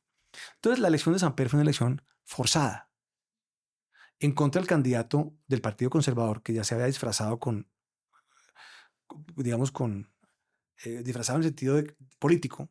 sí. La nueva fuerza democrática se llamaba en ese momento que Andrés Pastrana, que era mucho más afín ideológicamente a lo que venía haciendo Gaviria Mm, y lo que el establecimiento quería. Entonces viene la elección del 94, que es una elección muy forzada. Y en esa elección pasa toda clase de cosas. ¿Entró plata en narcotráfico a la campaña de Samper? Muy probablemente. Si Samper sabía o no sabía, realmente es muy complicado saberlo en este momento. O sea, Samper dice que él no sabía, Botero dice que sí sabía, en fin, no se sabe muy bien. O sea, Hay gente que dirá que sí, seguro, pero en fin, los gringos le tienen los ojos echados a Samper de entrada. El caso es que Samper lo eligen y eso es, queda el sistema, digamos, magullado con esto. Paralelamente, tiene usted unas FARC que deciden que es el momento, o sea, es una anomalía también en las FARC. Y es que en vez de desmontarse como se han desmontado todas las guerrillas en todo el mundo, la SWAPO en Namibia, el FMLN en Salvador, la no sé qué en Guatemala, en todas partes. Aquí las FARC dicen, nosotros tenemos plata, tenemos presencia, venimos creciendo sistemáticamente. Este es el momento de hagámosle para adelante. Entonces las guerrillas empiezan a hacer, o sea, sobre todo las FARC, a decir, este sistema está podrido, esos, la misma vaina, muy desconectados, y empiezan unas ofensivas ya militares muy importantes. Entonces viene el tema de Samper, y Estados Unidos, en vez de darle a Samper el beneficio de la duda, o pretender que había una duda, que es lo que han podido haber hecho, sintiéndose hegemónicos, con un embajador terrible que hubo acá, un tipo de apellido Frechet, que tenía unas cosas, digamos, muy, o sea, tipo conservador, muy intrusivo. Deciden que lo que tienen que hacer es bloquear al gobierno Samper. Entonces lo debilitan. Yo soy viceministro, a mí me nombran viceministro de Defensa, el ministro es Fernando Botero. Yo estoy ahí poco tiempo. A mí me toca muy difícil. Me toca muy difícil primero que todo porque estaba muy joven. Sí. Tenía 20 y pico de años, 27 años. Y yo estoy muy joven, pero además, esto era el segundo ministro de Defensa Civil que había en 50 años. Entonces todavía no se había acoplado el aparato de seguridad colombiano a tener la presencia de civiles, por un lado.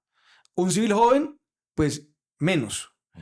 Y además de un gobierno que empezó a tener problemas de opinión pública, de oposición y de escándalo desde el día 1. Entonces eso era muy difícil. ¿Qué implicaba esa frase que usted acaba de decir, que no estaba acoplado digamos, el mundo de la defensa con ese ministerio civil? ¿Es que en el edificio estaba lleno de militares o que los militares andaban por su lado y no le paraban bolas al edificio? No, ambas cosas. Ambas cosas.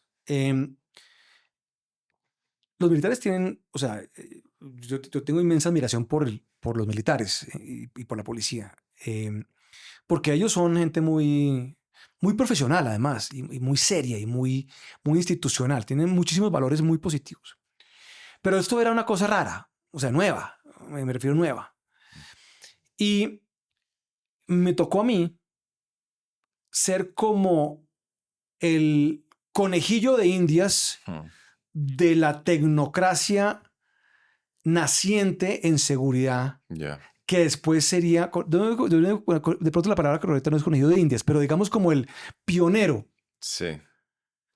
de esa tecnocracia en seguridad que va a venir después. Claro. Pero yo fui el primero. Entonces, y en una coyuntura muy difícil.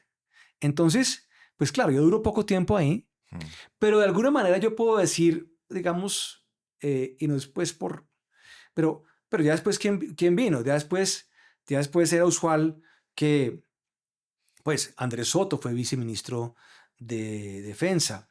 Juan Carlos Pinzón fue viceministro de Defensa. Sergio Jaramillo, la viceministra Martínez, por ejemplo, que era mujer. En fin, ya después esa tecnocracia en seguridad se fue construyendo. Eso no existía en los 90. Sí. O sea, teníamos una tecnocracia, como decíamos, económica, sólida, grande, creada en los años 60. Teníamos esa tecnocracia jurídica de la cual había formado parte mi papá, por ejemplo, y pues mucha más gente, por supuesto, Mm, que habían participado en el gobierno. sí, Pero todo el área de seguridad, todo lo que era seguridad y defensa, eso había sido un terreno exclusivo de los militares desde el Frente Nacional, sí, desde los años 50. sí, Y ellos, o sea, eso es la doctrina, en buena medida es la doctrina Lleras, la doctrina de Alberto Lleras. sí, Cada loro en su estaca. sí, Los militares en lo militar y la seguridad, los políticos en lo político. sí, Eso fue la reacción a la dictadura de Rojas. claro. Y eso fue muy pernicioso, porque el establecimiento político colombiano le delegó la seguridad a los militares. Y el problema era demasiado grande para que los militares lo pudieran manejar, aunque hicieron su mejor esfuerzo. Mm, Entonces, con los cambios de los 90, empiezan nuevamente los civiles a tener más compenetración con los militares. Y eso todo se va a ver reflejado en la seguridad democrática en los 2000. Y eso es parte del éxito de la seguridad democrática. Es más, eso se da es porque ya tiene ese encaje. Pero cuando yo llego en el año 95, 94, 95, pues eso todavía no estaba realmente eh, enganchado. Entonces mm, es difícil. Y a eso súmele, pues, el escándalo. Fernando Botero se ve involucrado en el escándalo como gerente de la campaña, pasa todo lo que pasa. Entonces, pues es una cosa muy, muy incómoda. eh, Aunque yo creo que Fernando Botero logró hacer algunas cositas. Y yo creo que él tenía claro algunos de los elementos de la seguridad democrática que vienen después. mm, Yo creo que él los tenía muy claros y él intenta imprimir una doctrina eh, más ofensiva, más coordinada. Mire, por ejemplo, Fernando Botero no se lo reconoce a nadie, fue el que creó la aviación del ejército, o sea, que fue después fundamental. Helicópteros prop, en fin, ese tipo de cosas eh, empezaron a darse ahí en ese momento, pero pues es un paso muy, muy, muy corto, pues por lo que acaba pasando. Me han dicho que era un tipo muy talentoso. Muy talentoso. Sí, muy talentoso, muy, muy trágico todo lo que pasa. Muy talentoso. A él le gustaba realmente lo que hacía. Se sentía muy orgulloso de tener ese papel. eh, eh, y yo creo que, o sea, lo hacía realmente porque le gustaba. Mm, Me refiero a la actividad pública. sí. Y eso queda cercenado pues completamente en ese momento, pues cuando lo meten preso y su carrera política pues se acaba totalmente y él nunca la retoma.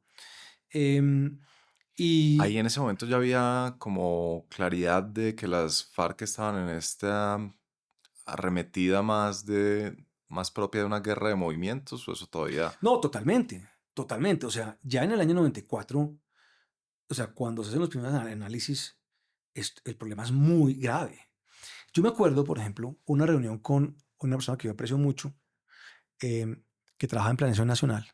Mm, Y hay una reunión y dice lo siguiente, dice, mire, aquí hay que hacer un cambio de doctrina. Aquí hay que, o sea, aquí no tenemos posibilidad, dice esta persona que tenía un alto rango en Planeación Nacional. Aquí no tenemos posibilidad de tener policías en todos los municipios. Tenemos 8 policías y nos los matan mm, y entonces por nosotros 8 y los matan a los 2 meses. Hay que replegar la fuerza pública de los municipios y concentrarlos de los 900 o los que hubieras en ese momento, 1000 o lo que fuera. Toca salir de 200 municipios. jue madre. Y yo no tenía mucho conocimiento de eso, pero a mí me pareció que lo que estaban diciendo era absurdo. Absurdo. Yo decía, no, es que no, es decir, uno no puede soltar un territorio porque lo ocupa. O sea, no, es que lo que hay que hacer es montar unos sistemas para poder uno llegar rápidamente al municipio. Y decía, no, no, no, no, no. Es que si usted no puede llegar, si usted tiene un municipio ocupado por la guerrilla, usted no puede aterrizar un helicóptero porque no se lo van a aterrizar. Y toda la gente que va a estar ahí va a ser de la guerrilla. No se puede abandonar el territorio. Pero de esa gravedad Mm, era el problema en el 94. El 95. Ya había una reflexión sobre eso que se va agravando con el tiempo. Que se va agravando con el tiempo. Em, y yo, Perdón, siga. no, digamos que era un gran problema. El gobierno Samper tiene la idea que el problema de orden público era, o sea, que lo que tocaba era revivir un proceso de paz con las FARC, que era la misma idea que era recurrente en los gobiernos colombianos desde Alberto Lleras. O sea, aquí hay unas causas objetivas de la violencia que hay que solucionar y que hay que darle la posibilidad a esta gente para que se movilice. Ese concepto es falso, es mentiroso, es equivocado. O sea, las guerrillas no existen por unas causas objetivas. Las guerrillas existen porque hay alguien que las está promoviendo. En el caso colombiano, en el caso de las FARC, en particular el Partido Comunista. Pero digamos que no tiene nada, no, o sea, hay países que son mucho más pobres y mucho más aislados que Colombia donde no hay guerrillas. Entonces, Samper creía que eso era un tema de diálogos y se metió mucho en eso, y las FARC, muy hábilmente, se dieron cuenta que Samper era un presidente débil, que le podían caramelear, y sobre todo le servía mucho porque Estados Unidos, en esta locura en que se metió, empezó a presionar al gobierno quitándole la ayuda y cerrándole los canales diplomáticos al gobierno y aislándolo. Entonces, ¿qué pasó? El Samper no se cayó y el gobierno colombiano quedó tremendamente debilitado. ¿Y quién creció? Las FARC. El contrafactual ahí, en esa historia, digamos que si uno fuera a mover las palancas más decisivas de esos elementos que usted ha dicho, si los gringos hubieran mantenido la ayuda, ¿usted cree que no se habría desmadrado el orden público como se desmadró? Yo creo que se hubiera desmadrado menos, mucho menos. Yo creo que, mire, cuando estalla, el 8000 estalla justo el día de las elecciones. Sí. O sea, el gobierno Samper se inaugura con un escándalo de entrada. Y hacen todo lo posible. Y Fernando Botero en eso fue bastante efectivo. Y también Samper. Dijeron, ¿sabe qué? Hagamos lo que los gringos digan y quieran, para que no jodan más. Estoy simplificando, pues obviamente, sí. Pero entonces se sentaron con los embajadores de Estados Unidos, o con el embajador de Estados Unidos y con el gobierno de Estados Unidos. Y dijeron, a ver, listo. Es que ustedes los acusan de tal cosa y no sé qué. No, listo, perfecto. Nosotros no estamos metidos en esa vaina, eso no es cierto, decían ellos. Pero ¿qué es lo que necesitan? Queremos que se reviva la extradición. Listo, perfecto. Pasaron una reforma constitucional para revivir la extradición. Eso, no, o sea, solamente un gobierno desesperado lo hace, o lo hubiera hecho en esas circunstancias. Queremos que nombren a Rosso José Serrano comandante de la policía porque confiamos en él. Al día siguiente lo nombraron. Queremos que hagan esto, esto y esto y esto. Tan.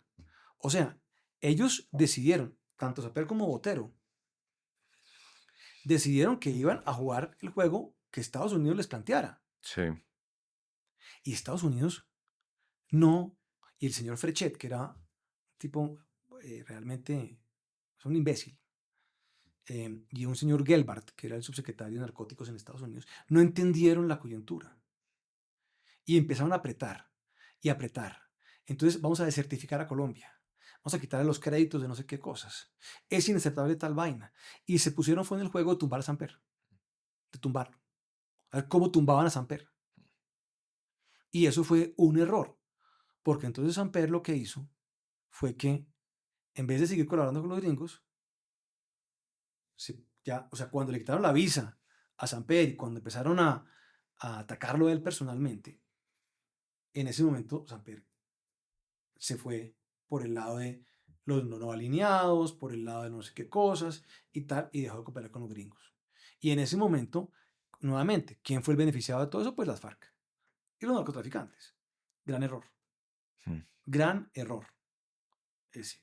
Interesante eso los gringos porque lo que yo siempre he escuchado es que el factor definitivo fue Samper tenía este gran escándalo que no lo dejó gobernar, entonces estuvo todo el tiempo en función de mantenerse en el poder y no de ejercer la autoridad. Bueno, como... Claro, no, eso es cierto, sí. Eso es cierto, pero eso es al final. Claro. O sea, digamos, al final él pues mantiene en el poder, pero ya se vuelve anti-yanqui. Sí. Anti-yanqui. Y entonces acaba siendo toda una medio profecía autocumplida. Y entonces pues ya se vuelve una persona que pues no va, o sea, no hace ninguna reforma económica ni nada de eso porque está dedicado a mantenerse pues en el poder y a hacer tercermundismo. Claro. Tengo un recuerdo de infancia y es que íbamos a Fredonia, un municipio de Antioquia, y desde Fredonia se podía ver una montaña que siempre me pareció muy rara porque era como una montaña flaca. Se llama Cerro Tusa y era bastante peculiar su forma, por lo menos desde el ángulo que yo lo veía me parecía una montaña flaca. Pues imaginen mi sorpresa cuando este año me contó la gente de Confama que ya se puede visitar esa montaña porque en una alianza entre Confama, la Gobernación de Antioquia, la Alcaldía de Venecia y Activa, lograron recuperar esa montaña que además tiene vestigios arqueológicos, por supuesto mucha naturaleza, y ya se puede ir allá a recorrerla en los senderos, a subirla y a ver todo lo que la gente de Confama junto con sus aliados dispusieron allí para disfrutar de ese paisaje icónico y mítico de el departamento de Antioquia. Recuerden que los afiliados de Confama tienen tarifas subsidiadas para el ingreso al parque y en la página, por supuesto, de confama.com hay más información al respecto. Pero grata noticia, Cerro Tusa ahora no es simplemente algo que se puede ver desde lejos, sino que se puede visitar. Me alegra mucho. Y gracias, Confama, por supuesto, por el apoyo que le da a este podcast y ustedes continúen disfrutando del episodio. Volvamos al tema de, digamos, el establecimiento de sus amenazas existenciales a través de las décadas. Entonces, el narcotráfico, pues, el crimen organizado muy claramente en los 80s. En los 90s usted también calificaría, digamos, la arremetida de las FARC como amenaza Sí, existencial. sin duda, sin duda. ¿Cuál es su entendimiento sobre el balance de las fuerzas en esa década del 90? ¿Usted comparte la idea de que las FARC se podían tomar el poder? Sí, yo creo que eso era posible. Era posible porque yo creo que, es decir, el Estado colombiano se estaba debilitando internamente. El tema del narcotráfico lo había deslegitimado de una manera muy significativa. Em, y si hubiera seguido perdiendo el rumbo, Hmm. yo creo que, es que mire, se lo pongo de esta manera. Yo me acuerdo de una portada de semana, tal vez del año 97, 98, donde el planteamiento, que era tal vez, y creo que entrevistaban a Rafael Pardo Rueda en ese momento, y me puedo equivocar, pero donde le preguntaban si les parecía factible que para lograr la paz le entregaran unas zonas del país grandísimas, o sea, básicamente los llanos, Hmm. a las FARC para que las administraran. O sea, casi que una partición del país. O sea, había gente en los años 90 pensando seriamente que la manera de solucionar el problema de las guerrillas, o de las FARC en particular, era partiendo el país, entregándole un país a las FARC y quedándose con otra parte del país. Una cosa como si fuera Corea del Norte y del Sur. Había gente pensando eso y fue una portada de semana donde planteaban el tema. ¿Quién fue el de la idea? No tengo ni idea, pero en algunos círculos, no sé si era de Estados Unidos o no sé dónde, y aquí también estaban pensando eso seriamente. Entonces, sí era un problema, pero claro que era un problema existencial. Y eso era un problema que se manifestó en la segunda parte del gobierno de Samper.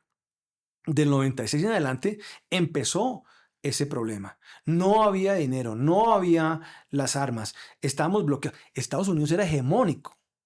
Es que Estados Unidos era hegemónico. Entonces, o sea, es difícil entender el poder que tenía Estados Unidos en el año 96 Hmm. comparado con lo de hoy en día. Hoy en día uno dice, no, pues los chinos y los rusos y los no sé quién y sé cuándo, y entonces la OEA no importa. Pero en ese momento Estados Unidos mandaba. Entonces, creo que sí era un tema muy delicado. ¿En qué andaba su padre en esa década? Entonces mi padre es elegido senador en el 91. Él aprovecha el cambio de la Constitución y se lanza ya como senador propiamente.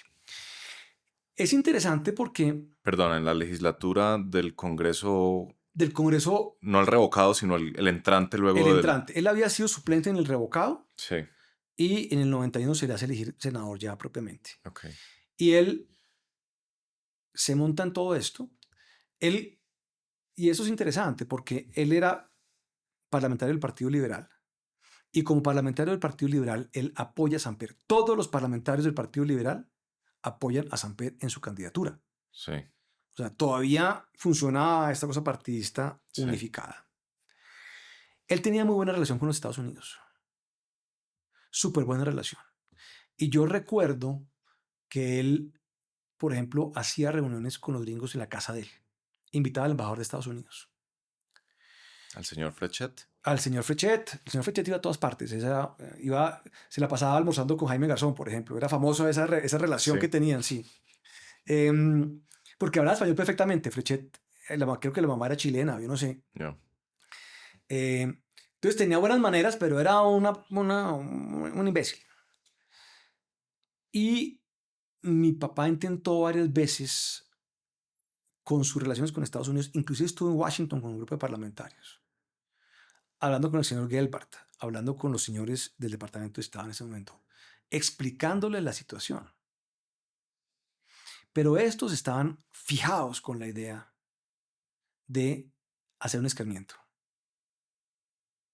O sea, aquí tocaba castigar a Samper, porque la teoría en ese momento era, este precedente no se puede permitir.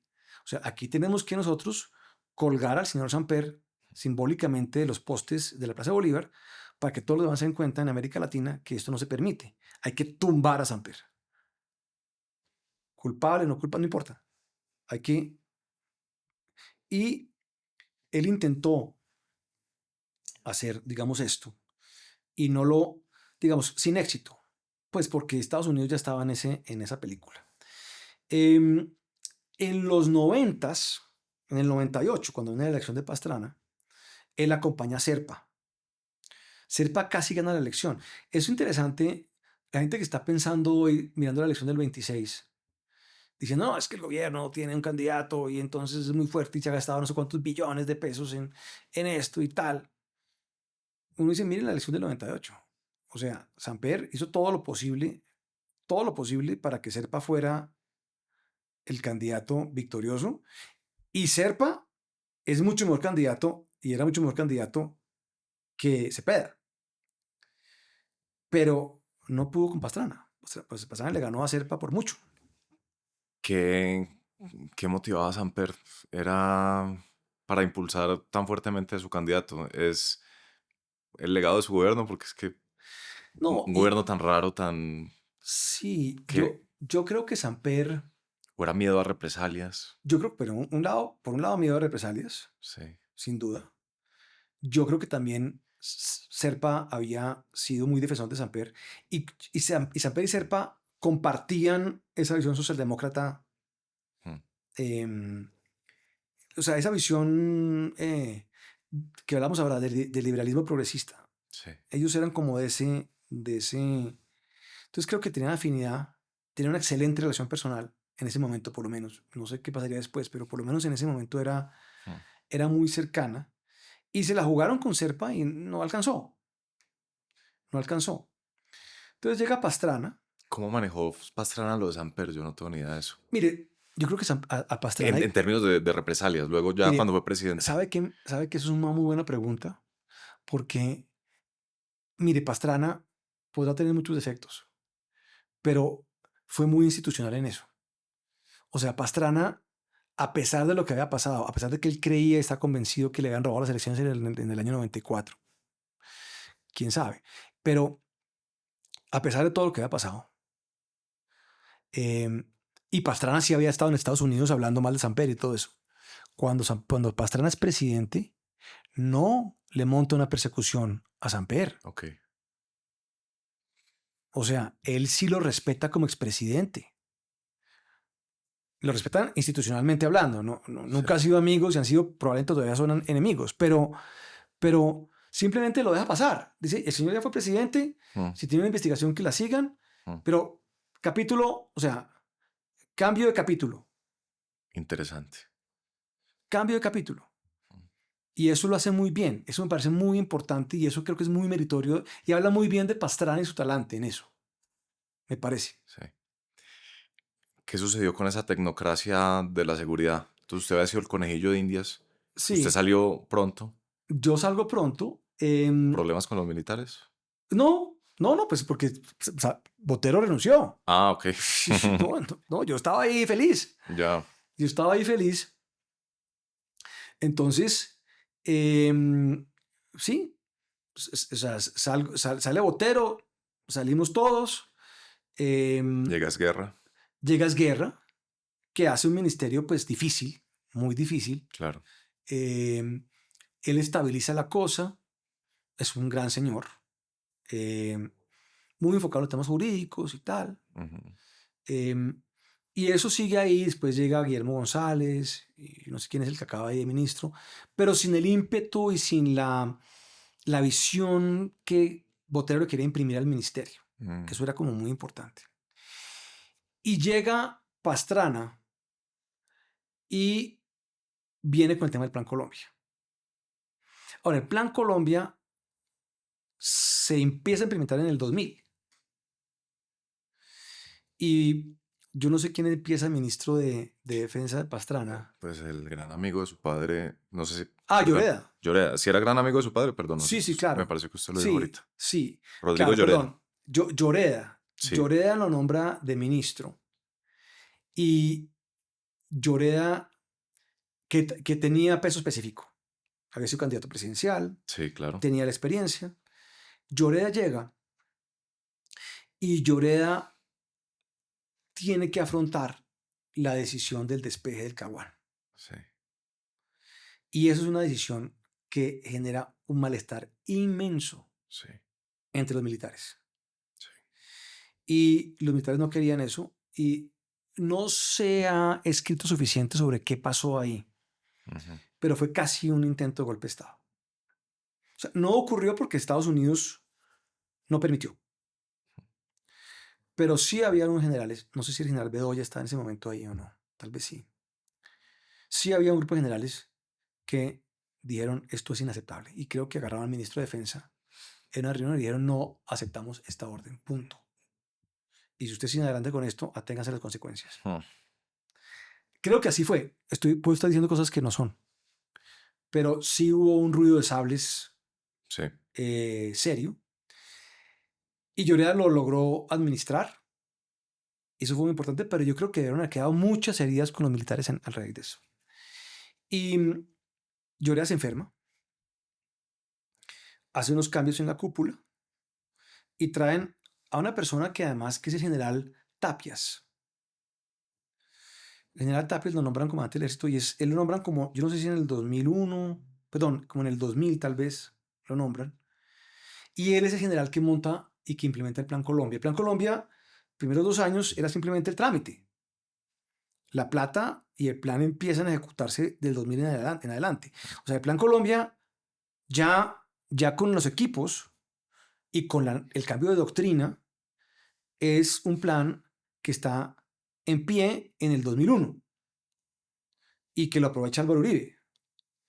Pero primeros 3 años de Pastrana, pues no había Plan Colombia, no había la infraestructura, no había los equipos, no había nada de eso. Y pues obviamente combatir una guerrilla con 42.000 kilómetros cuadrados de despeje, pues eso fue terrible. Ahora, para ir concluyendo,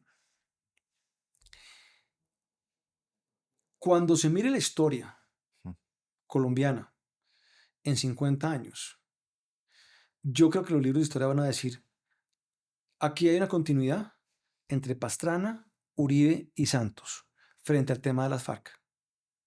Porque sin Pastrana y el Plan Colombia, no hubiera podido haber Álvaro Uribe y Seguridad Democrática.